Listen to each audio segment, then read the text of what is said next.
After all the drama that has passed by, the Wolf Prince Ival looks down upon his useless cheat of a brother, Llewellyn. Despite their differences, Ival still thinks of a way to help Llewellyn, but this doesn't sound very noble to the evil prince. He even states that an act of kindness from Ival isn't change his mood, and he will continue to be the same if freed from his imprisonment.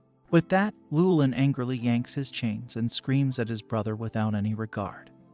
He openly declares that he has no regrets over his actions, apart from the fact that he was unable to take Ival's life. It's a rather rude and obnoxious gesture, but the Wolf Prince maintains his calm, even as Llewellyn challenges him. He even says that he will end Ival's life in the most painful way possible after getting freed. However, the bratty prince is ignored by Ival as he turns to the chief imperial magician, Myrddin, for advice. Basically, since Myrddin had asked Ival what he wanted to do with Llewellyn, he had assumed there was a way to save his brother from his evil tendency.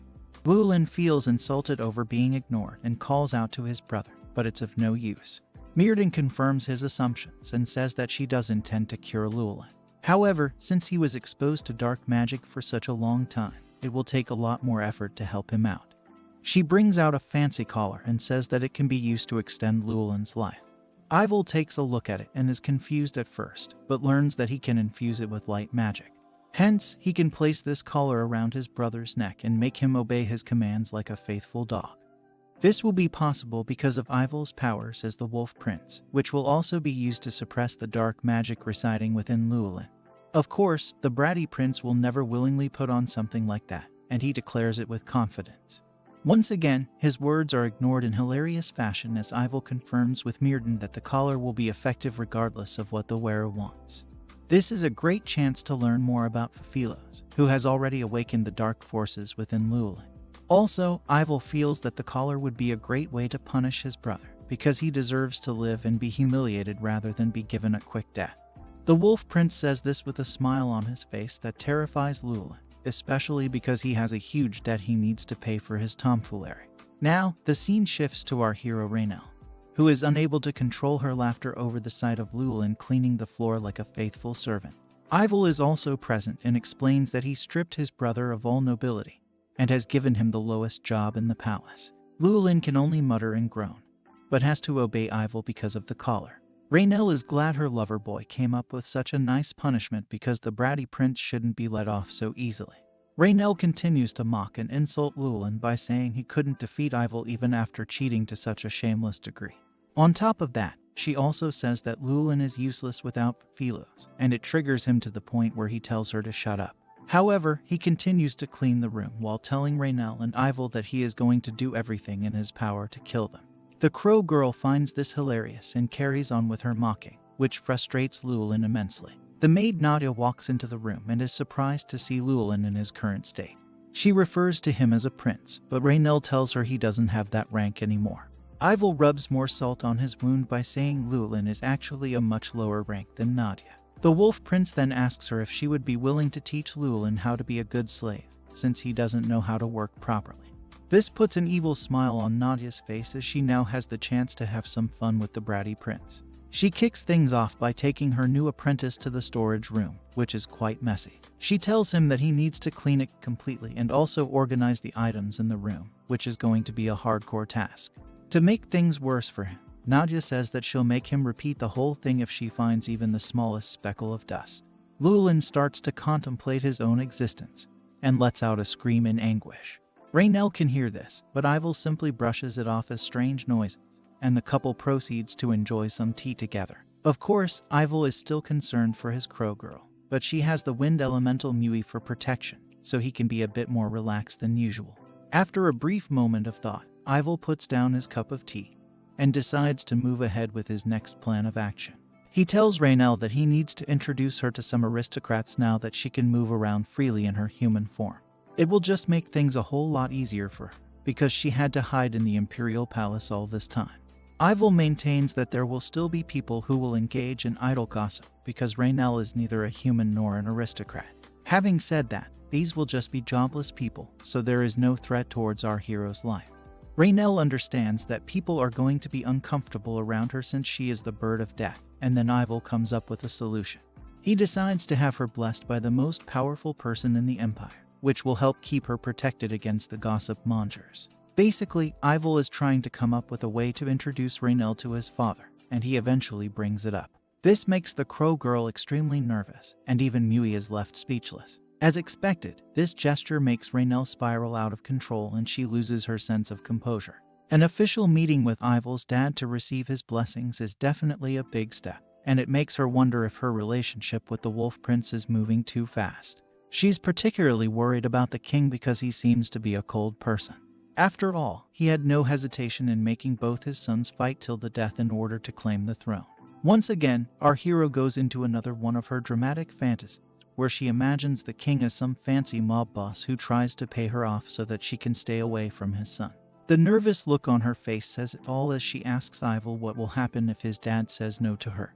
The Wolf Prince tries to keep her calm by saying there's no way the king will reject a girl like her. He even goes on to say that he'll find a way to get his dad to say yes, but he looks a little creepy, so Raynell asks him to use nice and friendly methods of persuasion. Now, we shift to Ivel going to meet his dad with Raynell in her crow form. Our hero is amazed to see the king's room, and can sense the power exuding from its four walls. She wonders if she'll be able to put up a brave face against the man. But things take a rather unexpected turn. The king is seen coughing aggressively, and he doesn't look like he's in a good state of health. Ivel rushes to him and comments on how he's looking much worse than before. The king reassures him that this is only natural, and then he asks Ivel why he's brought his beloved crow here. Ivel figures it's best to let his lover girl do the talking, so she transforms into her human form. Of course, Raynell has to be cute and awkward, so she starts babbling nervously about how they met for the first time during the Bosgurt battle. Our hero feels like she's messed it up, but the king reassures her that he's not going to be mad simply because she doesn't know how to behave like a royal. This is a relief for Raynell, but the king says that she should try to learn the imperial etiquette because if Ivel is introducing her to him, then it can only mean that she is going to be around her for a while. This statement makes both Ivel and Raynell a bit awkward, but the king is relatively relaxed. He already had some idea about them, but is happy that his son has come here to make it official.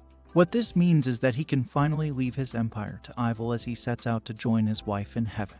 Raynell is a bit upset to hear this, but the king says this is a good sign, because he has faith in Ivel to rule the kingdom with his lady. Also, the king figures that Ivel has arranged this meeting so that he can bless Raynell and protect her from the judgmental aristocrat.